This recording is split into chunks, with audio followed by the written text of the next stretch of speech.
అదే RTV app వార్తల్ని క్షణాల్లో చదివే అవకాశం ఉంటుంది. ఒక న్యూస్ పేపర్, ఒక టెలివిజన్ ఛానల్ మీ చేతుల్లో ఎప్పుడూ ఉంటాయి. ఆర్మూర్ రాజకీయాలు హాట్ టాపిక్ గా మారాయి. ఇటీవల కాలంలో నిజామాబాద్ జిల్లాలో మంత్రి కోమటిరెడ్డి పర్యటన సందర్భంగా ఆర్మూర్ నుంచి పోటీ చేసి కాంగ్రెస్ పార్టీ నుంచి ఓటమి చెందిన పొద్దుటూరి వినయ్ కుమార్ రెడ్డిని జిల్లా కలెక్టర్కు పరిచయం చేస్తూ మా ఆర్మూర్ ఎమ్మెల్యే అని పరిచయం చేశారు. మనతో మాట్లాడేందుకు ఆర్మూర్కు సంబంధించి కాంగ్రెస్ పార్టీ నుంచి పోటీ చేసిన ఓటమి చెందిన పొద్దుటూరి వినయ్ కుమార్ రెడ్డి. సార్ నమస్తే. నమస్తే. నిజామాబాద్ జిల్లాలో మంత్రి పర్యటన సందర్భంగా మిమ్మల్ని జిల్లా కలెక్టర్కు పరిచయం చేస్తూ ఈయన మా ఎమ్మెల్యే అని చెప్పి పరిచయం చేస్తారు. దానిపైన మీరేం కామెంట్ చేస్తారు? ఇప్పుడు కాంగ్రెస్ పార్టీ ముఖ్యమంత్రి గారు ఏ సందర్భంలోనైనా చెప్తూనే వచ్చారు, ఎక్కడైతే బీఫామ్ మీద పోటీ చేసిన అభ్యర్థులు ఉన్నారో వాళ్ళే మా ఆర్మూర్ ఎమ్మెల్యే అని చెప్పారు. మా అంటే కాంగ్రెస్ పార్టీకి సంబంధించిన ఎమ్మెల్యే. ప్రజలు నిన్ను ఎన్నుకోవచ్చు, కానీ కాంగ్రెస్ పార్టీ తరఫున నేను బాధ్యుడిని, నేను ఎమ్మెల్యేని. అదే కలెక్టర్ గారికి చెప్పడం జరిగింది. దాంట్లో తప్పేం లేదు. అయితే ముఖ్యంగా తప్పేం లేదంటే దాని ప్రోటోకాల్ ఉల్లంఘన సందర్భంగా మంత్రి పైన ఫిర్యాదు చేశారు బాల్కొండ ఎమ్మెల్యే ప్రశాంత్ రెడ్డి కూడా. అంటే ప్రోటోకాల్ ఉల్లంఘించారు. దానికి సంబంధించి ఎక్కడ కూడా ఎమ్మెల్యేలు ఎలాంటి పదవులు ఓటేసి గెలిచిన పదవులు కానీ కార్పొరేషన్ చైర్మన్ కానీ కానోళ్ళని పలకరించడం, అలా కలెక్టర్కు పరిచయం చేయడం, స్టేజ్ మీద కూర్చోవడంపై దీనిపైన అభ్యంతరాలు వ్యక్తమయ్యాయి. దీనిపై మీరేమంటారు? ఇప్పుడు కాంగ్రెస్ పార్టీ మేము 6 గ్యారంటీలు ప్రజలకు చేర్చాలా, అంతేకాకుండా మేము ఏదైతే రైతులకు సంబంధించి కానీ ఇంకా ఏదైతే క్షేమం చేస్తున్నామో అవన్నీ కూడా ప్రజలకి మనం చేర్చాలంటే ఒక బాధ్యుని కావాలి. అందుకోసమే కాంగ్రెస్ పార్టీ మమ్మల్ని ఇక్కడ ఇన్ఛార్జ్గా పెట్టింది. ఏదైనా కానీ మా ఆధ్వర్యంలోనే జరుగుతుంది. 100% కాంగ్రెస్ ఓడిపోయినా సరే గెలిచినా సరే ఏదైనా కానీ మా తరపుననే ఇక్కడ ఈ స్కీమ్లు కానీ లేకపోతే అభివృద్ధి కానీ మా తరపునే జరుగుతుంది. కనుక ఏ సందర్భమైనా మేము కలెక్టర్ గారితో అవసరమైతే కలెక్టర్ గారితో మాట్లాడతాం, ఐజీ గారితో అవసరమైతే ఐజీ గారితో మాట్లాడతాం. మా కాంగ్రెస్ ప్రభుత్వం ఉంది, మా కాంగ్రెస్ కార్యకర్తలు ఉన్నారు, నేను వాళ్ళకి న్యాయం చేయాలి. తప్పకుండా ఎక్కడి వరకైనా కానీ వెళ్ళడానికి నేను సిద్ధంగా ఉన్నా. అయితే ముఖ్యంగా చెప్పండి, ఇటీవల మంత్రి పర్యటన సందర్భంగా అన్న అంశాలని ఆర్మూర్ ఎమ్మెల్యే పైడి రాకేష్ రెడ్డి నిన్న హైదరాబాద్లో మాట్లాడుతూ మంత్రి పైన హాట్ కామెంట్ చేశారు. దీనిపై మీరు ఎలా పరిగణిస్తారు? వానికి మతి భ్రమించింది. ముఖ్యంగా ఏంటంటే మనము ఇక్కడ సమస్యలు ఉన్నాయి, పంచాయతీరాజ్ రోడ్స్ ఉన్నాయి, ఆ రోడ్ల ద్వారా యాక్సిడెంట్లు అవుతున్నాయి. R&B మంత్రి వచ్చిండు. నేను గతంలోనే ఎమ్మెల్యేకి చెప్పిన ఒక సందర్భంలో ఒక మన దసరాకి జంబి హనుమాన్ స్టేజ్ మీద చెప్పిన, నేను ఏది ఉంటే నేను నిధులు తీసుకొస్తా, నువ్వు ఏం తీసుకొస్తావో నువ్వు నిధులు తీసుకురా, పోటీ మనం నిధులలో పడదాం. ఎలక్షన్లు ఇప్పుడేం లేవు, ఏదున్నా మనం ప్రజలకు న్యాయం చేయాలి. గత 10 సంవత్సరాలు టీఆర్ఎస్ ప్రభుత్వంలో ఇక్కడ ఉన్న జీవన్ రెడ్డి వల్ల అరాచకం జరిగింది, అభివృద్ధి జరగలే, దాంట్లో పోటీ పడదామని చెప్పిన. అది కాకుండా నేను 47 కోట్ల రూపాయలు ఒక 3 రోడ్లు పంచాయతీరాజ్ నుంచి R&Bకి శాంక్షన్ చేపియాలి. దానికి సంబంధించి సుమారు ఒక 35 కోట్ల నిధులు ఇచ్చినాం. ఒక 3 బ్రిడ్జ్లు కావాలని చెప్పిన, దానికి కూడా మంత్రి గారు ఓకే అని చెప్పిండ్రు. 47 కోట్ల రూపాయలు మనకి శాంక్షన్ చేయడం జరిగింది. ఇమీడియట్గా ఫైనాన్స్ వాళ్ళతో మాట్లాడినరు, లేదు ఇక్కడ సమస్యలు ఉన్నాయి కంపల్సరీ కావాలని చెప్పిర్రు. ఈయనకి ఏంటంటే ఒళ్ళు మంట, ఏం మంట, ఒళ్ళంతా మంట. ఈయనకి ఎవరేం చేయొద్దు, ఏమన్నా మేము చేసినా కానీ దాన్ని ఆయన ఓల్డ్ డేట్లో పెట్టుకొని నేనే చేసిన అనే భ్రమలు ఉంటాడు. ఒకసారి అసెంబ్లీలో నేను చిన్న ఉదాహరణ చెప్తా.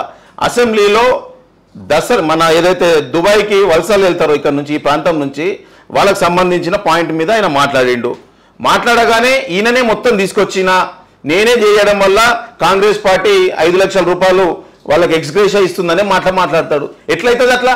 మా నాయకులు, మా మంత్రులు, మా ఎమ్మెల్యేలు, మేము జిల్లాకు సంబంధించిన కరీంనగర్ నుంచి పెడితే నిజామాబాద్ ఈ ప్రాంతం నుంచి చాలా మంది పోతారు. ఆ నాయకులు అందరం కలిసి దాని గురించి ఏం చేస్తే బాగుంటుంది, ఇక్కడ నుంచి వలసపోయి అక్కడ చనిపోతే వాళ్ళకి ఏం చేయాలనే దాని మీద ఎన్నోసార్లు మీటింగ్లు చేసి ఎన్నో రౌండ్ టేబుల్ కాన్ఫరెన్స్లు పెట్టినాక అప్పుడు మనం సెప్టెంబర్ 17 టైం ఇచ్చినాం. 17 అంటే 16 నాడు మా ముఖ్యమంత్రి గారు ఓకే చెప్పినాక మేము బయటకు డిక్లేర్ చేయడం జరిగింది. పాపం దానికి NRI సోదరులు ఉంటారు, NRIకి సంబంధించిన నాయకులు ఉంటారు, ఎంతోమంది కష్టపడితే వచ్చింది. ఈయన ఒక్కడే కష్టపడితే వచ్చిందనే భ్రమల్లా ప్రజల్ని తీసుకుపోతుండు. ఇది తప్పు. మిస్టర్ రాకేష్ రెడ్డి, నువ్వు అనుకుంటున్నావు కావచ్చు ఏది మాట్లాడినా చెల్లుతుంది అనుకుంటున్నావు కావచ్చు, వాడు వీడని మాట్లాడతావు. నువ్వు ఒక మంత్రిని పట్టుకొని సిగ్గుందా నీకేమన్నా? తాగుపోతాడా? నువ్వు తాగుపోతాడు, నువ్వు డ్రగ్స్ తీసుకుంటావు, నువ్వు వేస్ట్ ఫెలోవి. గతంలోనే 10 సంవత్సరాలు ఈ ఆర్మూర్లో అన్ని రకాలుగా నష్టపోయి ఉన్నారు. ఏమో చేస్తాడేమో, రూపాయికి వైద్యం అని చెప్పిండు, రూపాయికి కార్పొరేట్ వైద్యం ఇస్తాడేమో అని చెప్పి ఆశలలో ఉన్నారు మా ప్రజలు. ఎన్ని బాధలు. ఇంచుమించు 40-45 మందికి ఎల్ఓసి ఇప్పించిన. ఏమి ఇప్పించినావు నువ్వు రాకేష్ రెడ్డి? ఏం చేసినావు నువ్వు? చేసేదేమున్నది? మీదికి వెళ్ళి మా మంత్రుల్ని పట్టుకొని మాటలు మాట్లాడతావా? మొన్న మహేష్ అన్న ఇంటికి పోతావు, దర్వాజా కొడతావు, మంత్రికేమో మా ఇన్ఛార్జ్ మంత్రి గారి పేషీని పేల్చేస్తాను, బాంబుతో పేలుస్తా అంటావు. మళ్ళీ మంత్రి గారు వచ్చినప్పుడు ఇంటికి ఛాయ్ రా అంటావు, ఎమ్మెల్యే వస్తే ఇంటికి ఛాయ్ రా అంటావు. సిగ్గుండాలా? ఏ మాట అంటున్నావు ఆ మాట మీద ఉండాలా? రాజీనామా చేస్తా అంటున్నావు, చెయ్యి, చూస్తా నువ్వు ఎట్లా గెలుస్తావు చూస్తా. అభివృద్ధిలో పోటీపడు. మంత్రి గారు వచ్చి 47 కోట్లు ఇస్తే ధన్యవాదాలు తెలపాలా?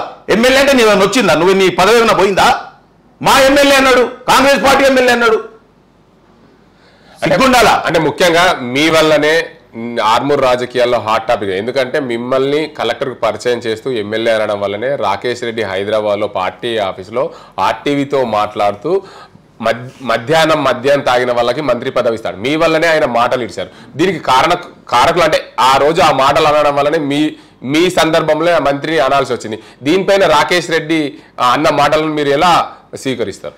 ఆయనకు నేను చెప్తున్నా, సిగ్గు లేదు. నేను మళ్ళీ చెప్తున్నా, అభివృద్ధిలో పోటీపడు. నీకంటే దాంతోనేం జరగది. నువ్వే ఎమ్మెల్యే అయినావు, 28,000-30,000 మెజార్టీతో గెలిచినావు. అది నేను తయారు చేసిన దాని మీద గెలిచి మళ్ళీ పెద్ద పెద్ద డ్రామాలు మాట్లాడతావు. కార్యకర్తలను చక్కగా నువ్వు చూసుకోవు. ఏం మాట్లాడుకుంటున్నారు ఆర్మూర్లో ఒకసారి వెళ్ళి కనుక్కో, మీ నాయకులను కనుక్కో. ఏదైతే పాలు మాట్లాడతాడో ఆ పాలు లెక్క ఆర్మూర్ పాలని నీకు పెట్టిర్రు. పొద్దున ఒకటి మాట్లాడతావు, మధ్యాహ్నం ఒకటి మాట్లాడతావు, రాత్రికి ఒకటి మాట్లాడతావు. పొద్దుననేమో కలిసి పని చేయాలంటావు, మధ్యాహ్నం కాగానే పనులు కొరుకుతావు, రాత్రి కాగానే మళ్ళీ ఒక యాంగిల్లో మాట్లాడతావు. ఇదేందరా భయ్? నేను ప్రజలు గెలిపించింది దానికోసమా? ఊరికి 10 ఇండ్లు కట్టిస్తా అన్నావు. నేను నిన్న డొంకేశ్వర్ గ్రామం పోతే అక్కడ అడుగుతున్నారు తల్లులంతా, అన్న ఇల్లు ఎప్పుడు ఇస్తారంటే మేము ఇస్తామమ్మ, ఇందిరమ్మ ఇల్లు ఆల్రెడీ రేపు 5వ తారీఖు ఇళ్ళకి ఇస్తామని చెప్పినాం. మరి నువ్వు ఊరికి 10 ఇండ్లు ఇస్తా అన్నావు కదా, అవి చెయ్యు. ఊరికి 5 ఇండ్లు ఇస్తా, 10 ఇండ్లు ఇస్తా అన్నావు, ప్లస్ రూపాయికే కార్పొరేట్ వైద్యం ఇస్తా అన్నావు. అవన్నీ పక్కకు పడేసి ఎట్లా హైలైట్ కావాలా, ఏం చేయాలా, దీనినే దృష్టి. అయితే ముఖ్యంగా ఇటీవల కాలంలో తెలంగాణ రాష్ట్ర వ్యాప్తంగా 26 నియోజకవర్గాలకు సంబంధించి ఇంటిగ్రేటెడ్ కళాశాలలు మంజూరయ్యాయి. ముఖ్యంగా ఆర్మూరు లేకున్నా కానీ ఆర్మూరు ఎమ్మెల్యే పైడి రాకేష్ రెడ్డి చొరవ వల్లనే ఇంటిగ్రేటెడ్ కళాశాల మంజూరైందని చెప్తున్నారు. అది ఆయన భ్రమ. ఆయన ఒకసారి ఏదో మాట్లాడగానే ఏమన్నాడు, ఫస్ట్ కొడంగల్ కాగానే నాకే ఇస్తున్నాడు ముఖ్యమంత్రి అన్నాడు. నాకు 20 సంవత్సరాల నుంచి తెలుసు అన్నాడు. మళ్ళీ ఏమంటాడు, ఇప్పుడు నేను చేసేట్లా వచ్చింది అంటాడు. అది 26 లాస్ట్ ప్లేస్లో వచ్చింది. నీది వస్తే గిస్తే నువ్వు చెప్తే 28 ఫస్ట్ లిస్ట్ ఏదైతే ఇచ్చారో దాంట్లో తీసుకురావాలా. దానికి చొరవ తీసుకున్నాడు, ఓహో చేసిండు అనొచ్చు. నువ్వు చేసేది ఏం లేదు. మేము ఎక్కడికి పోయినా రోజు మేము హైదరాబాద్లో ఉన్నా ఇక్కడున్నా ఓన్లీ ఆర్మూర్ అభివృద్ధి కోసమే ఉంటాం. నువ్వు ఏమేం చేస్తావో ఏం చేస్తావో, నీ కేసులేందో నీ పంచాయతీలేందో నీదంటే నువ్వు తిరుగుతావు. నువ్వు నిజంగా రెడ్ శాండిల్ లీగల్గా నువ్వు చేసేటోడు అయితే నీ అఫిడవిట్లో 2023లో కేసు ఎందుకు వచ్చింది? అన్ని దొంగ పనులు చేసుకుంటూ ప్రజల్ని దొంగ హామీలు ఇచ్చి గెలిచి ఈరోజు నువ్వు ప్రజల్నే తప్పుదో పట్టించే కార్యక్రమం తీసుకున్నావు. ఇంటిగ్రేటెడ్ స్కూల్ మేము తీసుకున్నాం, మేము చొరవ తీసుకున్నాం. తప్పకుండా పిప్రి దగ్గర డిగ్రీ కాలేజ్ ఉంది, దాని పక్కకు అనువైన ప్రదేశం ఉంది. దాన్ని మా municipal commissioner, chairman, vice chairman అందరితో కూడా వెళ్ళి దాన్ని ల్యాండ్ చూసినాం. 100% ఆ ల్యాండ్లో మేము పెట్టిస్తాం. మా ప్రభుత్వం ఉంది. నువ్వు ఏమన్నా తీసుకొస్తే ఢిల్లీ నుంచి తీసుకురా, మీ బీజేపీ నుంచి తీసుకురా.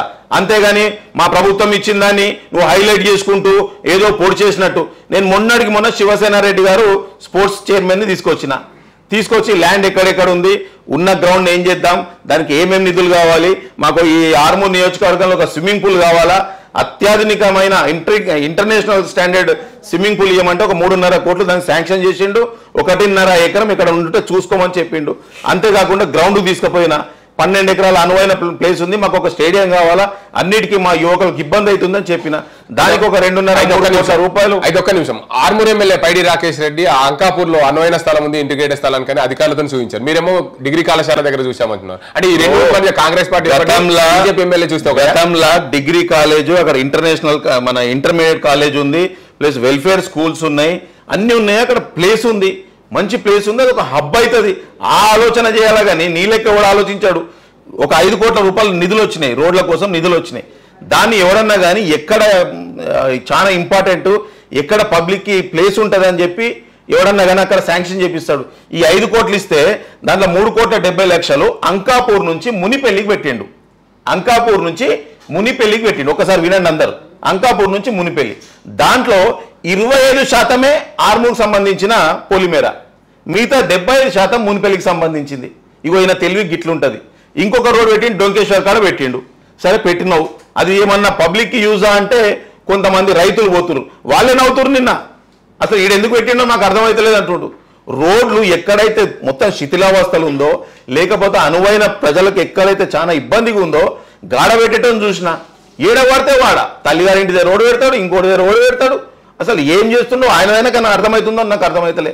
కింద ఉన్న నీ నాయకులు నేను చూసిన దసరా రోజు నీతో పాటు వచ్చిండు ఒకడు, వచ్చి పక్కకు కూర్చొని ఇదే లాస్ట్ వీడు గెలుచుడు అంటుండు, ఇదే లాస్ట్ వీడు గెలుచుడు అన్నాడు.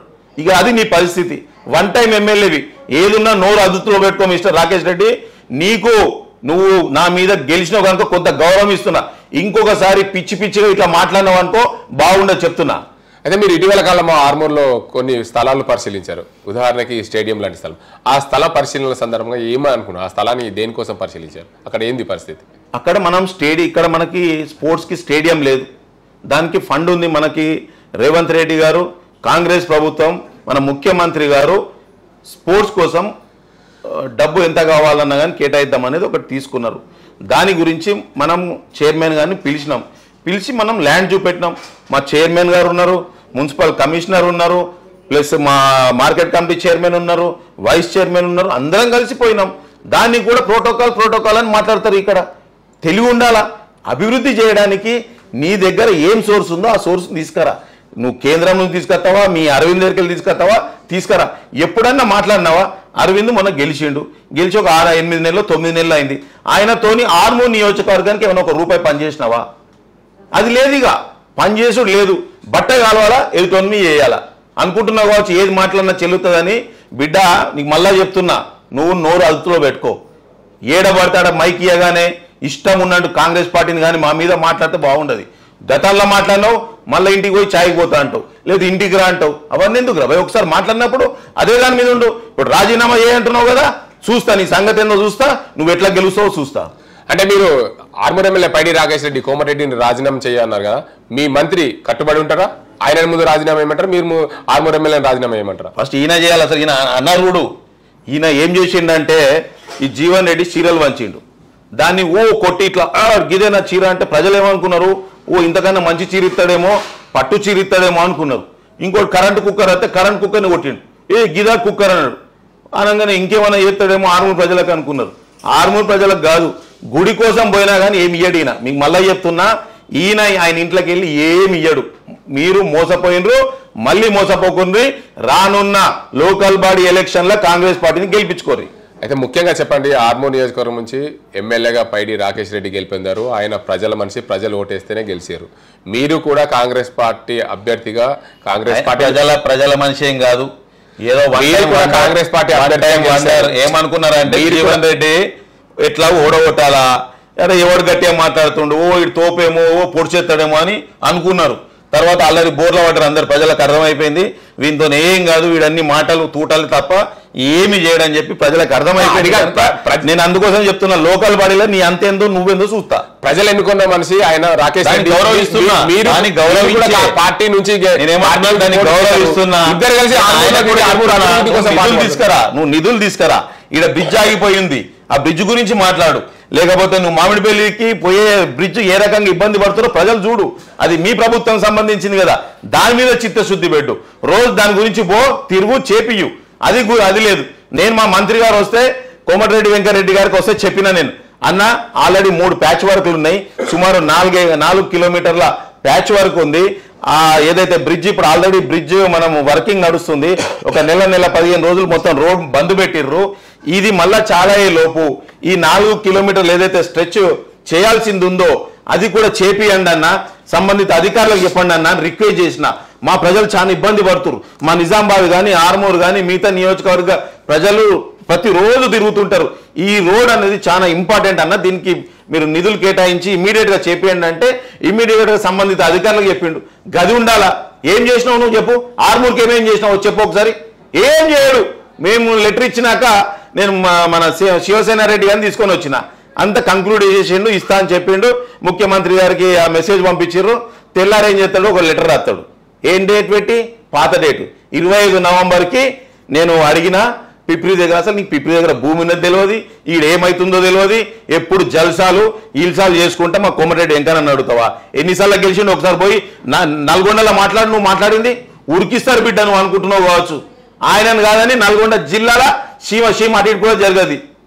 మా ఒకసారి దమ్ముంటే నీకు ఛాలెంజ్ చేస్తున్నా, రాకేష్ రెడ్డి ప్రెస్ మీట్ పెడుతున్నా నల్గొండ జిల్లాలో అని చెప్పి నువ్వు పోయి నల్గొండ జిల్లాలో పోయి ఏమన్నా ఉల్టా సీదా మాట్లాడు, ఉరికిస్తారు బిడ్డ. నీ పార్టీ ఆఫీసులో నిలబడి మాట్లాడితే పెద్ద గ్రేట్ అనుకుంటున్నావా? నీ సంగతి నీ అంతు చూస్తారు బిడ్డ అనుకున్నావు. కానీ కాంగ్రెస్ పార్టీ అధికారంలోకి వచ్చింది, సంవత్సర కాలం పూర్తయింది. సంవత్సర కాలం పూర్తయిన సమయంలో ఆయన ఎమ్మెల్యేగా ఏమి అభివృద్ధి పనులు చేయలేను. మీరు కాంగ్రెస్ పార్టీ ఏం చేశారు? అది కూడా మీరు ప్రజలు ఆల్రెడీ విసిగిపోయి ఉన్నారు. మీరు కాంగ్రెస్ పార్టీ ప్రతిరోజు తిరుగుతున్నా, మాకు బస్సులు ఏం కావాలా, మాకు రోడ్లు ఏం కావాలా, ఎక్కడ అభివృద్ధి చేయాలా, మా యువకులకు ఏం కావాలా, ఏమేమి స్కూళ్ళకి ఏమేమి డెవలప్మెంట్ చేయాలా. ఈయన ఒక బాత్రూమ్ కట్టిస్తాడు. ఎన్నో బాత్రూమ్ గర్ల్స్ స్కూల్లో ఏదో చిన్న ఇబ్బంది అయింది, అది ఎన్నో సంవత్సరాల నుంచి ఉంది. మరి నువ్వేం చేసినావు? నీ 55 సంవత్సరాల జీవితం వచ్చింది కదా, నువ్వు ఎక్కడ ఏమేమి చేసినావు ఒక్కసారి నీ లిస్టు పంపి. ఈ ఎమ్మెల్యే కాకముందు ఆర్మూర్ నియోజకవర్గానికి రాకేష్ రెడ్డి ఎమ్మెల్యేకి చెప్తున్నా, ఎమ్మెల్యే కాకముందు నువ్వు ఆర్మూర్ నియోజకవర్గానికి ఎక్కడెక్కడ నీ ఇంట్లోకి వెళ్ళి పైసలు ఇచ్చినావో ఒక లిస్టు పంపి. దాని తర్వాత ఎమ్మెల్యే అయినాక నాకు తెలిసి ఒక 3-4 చేసినావు. అవి కాకుండా ఇంకేమన్నా ఎవరికన్నా ఏమన్నా చేసినావా? మీ కార్యకర్తల కోసం ఏమన్నా చేసినావా? ఏమైనా ఉద్యోగాలు ఇప్పించినావా? టామ్ అనే ఒక కంపెనీ ఉంది, వాళ్ళు కేంద్రం నుంచి వాళ్ళు ఉద్యోగాలు ఇప్పిస్తారు. దాంట్లో కూడా ఏళ్ళు పెడతాడు, నేనే ఇప్పించినా అంటాడు. అంతకుముందు రాకేష్ ఉండే పాండు గారు, జీవన్ రెడ్డి గారు ఉండే, వాడు ఒకటి బౌరుపులోడు ఉండే అంటే వాడు పోయిండు, ఈడొకటి బౌరుపులోడు తయారైంది. ఈడ ఆర్మూర్ ప్రజలు నవ్వుకుంటున్నారు. రాకేష్ రెడ్డి నువ్వు అనుకుంటున్నావు కావచ్చు, నువ్వు మాట్లాడంగానే ఏదో అవుతుంది. వాళ్ళు ఏమనుకుంటున్నారు, నువ్వు మాట్లాడితే మన నిధులు మాట్లాడుతావు ఏమనుకుంటారు? ఏం లేదు. ఇక ఓ హిందుత్వం, పొడి చెత్త పిడి చెత్త, ఏం పొడుతావు, ఏం చేస్తావు? ఇప్పటిదాకా ఏం చేసినావు? ఈ సంవత్సరం నువ్వు ఏ గుడికి ఇచ్చినావు, ఏ బడికి ఇచ్చినావు, ఏం చేసినావు చెప్పు? ఏముండదు. ఏమంటే మైకు వీళ్ళకి కూడా మీడియాకి ఏం కావాలా, ఒక టైప్ కావాలా, ఓ ఏదో మాట్లాడతాడు, దాని ఏమో ఫుల్ వైరల్ అవుతుందని వాళ్ళు అనుకుంటున్నారు. వైరల్ కాదు, మీరు కూడా బ్లేమ్ అవుతారు. ఒక నిమిషం చెప్పండి. రాష్ట్రంలో మీ ముఖ్యమంత్రి ఉన్నాడు రేవంత్ రెడ్డి. ఆర్మూర్కి మీరు ఏం అభివృద్ధి చేస్తారు? చివరిగా ఆర్మూర్ ప్రజలకు మీరు ఎలా కట్టుబడి ఉంటారు? మీరు ఇచ్చిన ఆస్పిరెంట్ గా పోటీ చేశారు, చిన్న స్వల్ప మెజారిటీతో ఓటం చెందారు. రానున్న రోజుల్లో మీరు అభివృద్ధి కోసం, మీ అభివృద్ధి కోసం, పార్టీ అభివృద్ధి కోసం, ప్రజల అభివృద్ధి కోసం మీరు ఏం చేస్తారు? మేము 6 గ్యారెంటీలు ఇచ్చినాం. 6 గ్యారెంటీలో 4 గ్యారెంటీలు ఆల్రెడీ ఇచ్చినాం. ఇందిరమ్మ ఇల్లు కూడా ఈ రోజు నుంచి స్టార్ట్ అవుతుంది. ఒక పెన్షన్ ఇచ్చేది ఉంది, రైతులకు బోనస్ ఇస్తామన్నాం, ఇచ్చినాం. రుణమాఫీ చేస్తామన్నాం, సుమారు 75-80% రుణమాఫీ జరిగింది. అవి కూడా మిగతాది కూడా దగ్గరుండి రుణమాఫీ ఇప్పిస్తాం. ఏదన్నా సరే కాంగ్రెస్ పార్టీ రైతుల కోసం, మహిళల కోసం, యువకుల కోసం, బీద ప్రజల కోసం పనిచేస్తుంది. గతంలో ఆర్మూర్లో ఏమన్నా ఇల్లు కట్టిందంటే కాంగ్రెసే కట్టింది. ఇయ్యాల కూడా కట్టాలంటే కూడా కాంగ్రెసే కట్టాలా. 10 సంవత్సరాలు టీఆర్ఎస్ ఉంది, జీవన్ రెడ్డి గారు ఉన్నాడు, వాడైతే వేస్ట్లకే వేస్ట్ ఫెలో. ఇవ్వండి అయిపోయింది చాప్టర్. వీడో కూడా బౌర్ప్లోడ్ ఉన్నాడు, వీడేమైనా తీసుకొస్తాడంటే ఏముండదు. నువ్వు ఒకసారి అరవింద్ని కనుక్కో. అరవింద్ ఎంపీ కావడానికి 2019లో నిజామాబాద్లో పెట్టిన మీటింగ్లో రాజ్నాథ్ సింగ్ గారు మినిస్టర్ వచ్చిండు. 1,00,000 ఇండ్లు రాష్ట్ర ప్రభుత్వంతో సంబంధం లేకుండా నిజామాబాద్ పార్లమెంట్కి ఇస్తా అని చెప్పిండు. అంటే ఒక్కొక్క నియోజకవర్గం 15,000 ఇండ్లు అరవింద్ ఇయ్యాల. దాని మీద నువ్వు ఏం మాట్లాడతావో. అంతేకాకుండా ఇక్కడ పసుపు రైతులు ఉన్నారు. పసుపు రైతులకు సంబంధించి 2019లోనే ఇక్కడ మన ఆర్టీసీ వెనకాల ల్యాండ్లో మీటింగ్ పెట్టిర్రు. దానికి నాయకులు అంతా కేంద్రం నుంచి వచ్చారు. వాళ్ళు ఏం మాట్లాడినరు? ఒకవేళ అంకాపూర్లో 10,000 రూపాయలు పసుపు అమ్ముడు పోతుంది. గుజరాత్లో మీ ప్రధానమంత్రి మోదీ గారు ఉన్న రాష్ట్రంలో ఒకవేళ 18,000 పోతుంది అనుకో. 18,000 మైనస్ 10,000 అంటే 8,000 క్వింటాల్కి మీ ఖాతాలో జమ అవుతుంది అని చెప్పిండ్రు. అబ్బా ఏమైంది? ఏడ జమ చేసినావు? దాని మీద మాట్లాడు. అది కాదు, ఇక ఎప్పుడు హైలైట్ కావాలా? ఇప్పుడు పోయి పుష్ప 2ని బ్యాన్ చేస్తారట. ఇవి పేద పుడింగి వచ్చిండు ఏడికెళ్ళలో లేచి పుష్ప 2ని బ్యాన్ చేస్తాడు. అన్ని లేని పోని నిందలేసుకొని వీని మీద వేసుడు తప్ప ఈయనతోని ఏం కాదని చెప్పి ఆర్మూర్ ప్రజలు నిర్ణయించుకున్నారు. మళ్ళీ ప్రజలకు చెప్తున్న ఆర్మూర్ నియోజకవర్గ ప్రజలకి ఇట్లాంటి నాయకుడు మనకు అవసరం లేదు. రానున్న లోకల్ బాడీలు చాలా ఇంపార్టెంట్. ఇట్లాంటి నాయకుడికి మళ్ళీ అవకాశం ఇచ్చినామా మళ్ళీ మనం పప్పులో కాలేసినట్టే. తప్పకుండా కాంగ్రెస్ పార్టీ రాష్ట్రంలో ఉంది. రేవంత్ అన్న ముఖ్యమంత్రి ఉన్నాడు. బ్రహ్మాండంగా ముందుకు తీసుకెళ్తున్నాం. మనము సంవత్సర కాలంలో 55,000 కోట్ల రూపాయలు రైతులకు ఇచ్చినాం, 55,000 ఉద్యోగాలు యువకులకు ఇచ్చినాం. ఎక్కడ ఇబ్బంది ఉన్నా కానీ మేము కానీ మా నాయకులు కానీ వెళ్ళి దాని మీద పరిష్కారం చూపిస్తున్నాం. ఎల్ఓసీలు నువ్వు రూపాయికి వైద్యం ఇస్తానో ఎవరికి ఇచ్చిందేం లేదు. మేము ఎల్ఓసీలు సుమారు 40 ఎల్ఓసీలు నిమ్స్ హాస్పిటల్ ఇప్పించినాం, సిఎంఆర్ఎఫ్ ఇప్పిస్తున్నాం. ఏదున్నా కానీ ప్రజల కోసం మేము పనిచేయడానికి సిద్ధంగా ఉన్నాం. మా కార్యకర్తల కోసం అనునిత్యం ఎక్కడ ఇబ్బంది ఉన్నా తప్పకుండా కాంగ్రెస్ పార్టీ అండగా ఉండి వాళ్ళని ముందుకు తీసుకెళ్తామని చెప్పి మీ ఆర్టీవీ ద్వారా తెలియజేస్తుంది. Okay, thank you very much. మొత్తానికి చూసుకోవచ్చు, ఆర్మూర్ నియోజకవర్గం అంటేనే హాట్ టాపిక్ గా మారింది. మంత్రి కోమటిరెడ్డిని ఆర్మూర్ ఎమ్మెల్యే పైడి రాకేష్ రెడ్డి అన్న మాటలకు కాంగ్రెస్ పార్టీ కట్టుబడి ఉంటుంది. ముందు మీరు రాజీనామా చేయండి, తర్వాత మంత్రి కోమటిరెడ్డితో రాజీనామా చేస్తాం. ఏదేమైనా ఉంటే మీరు ఆర్మూర్కు అభివృద్ధి కోసం నిధులు తీసుకురండి మీ బీజేపీ పార్టీ నుండి, కేంద్రం నుండి. ఆర్మూర్లో ఏదైతే నిధులు తేవాలంటే రాష్ట్ర ప్రభుత్వం ఇవ్వాలి. రాష్ట్ర ప్రభుత్వం నుంచి నిధులు మేము తెస్తున్నాం, మేము అభివృద్ధి చేస్తున్నాం, ప్రజలు మా వైపు ఉన్నారని చెప్పి ఆర్మూర్ నుంచి పోటీ చేసి అల్ప మెజారిటీతో ఓటమి చెందిన పొద్దుటూరి వినయ్ కుమార్ రెడ్డి అంటున్న పరిస్థితి. ఇది ఇక్కడ పరిస్థితి. కెమెరా సజిన్తో గంగారెడ్డి, ఆర్టీవీ నిజాం. మరిన్ని వీడియోస్ కోసం ఛానల్ ని సబ్స్క్రైబ్ చేయండి, లేటెస్ట్ అప్డేట్స్ కోసం వాట్సాప్ ఛానల్ ని ఫాలో చేయండి, అండ్ లింక్ డిస్క్రిప్షన్ లో ఉంది.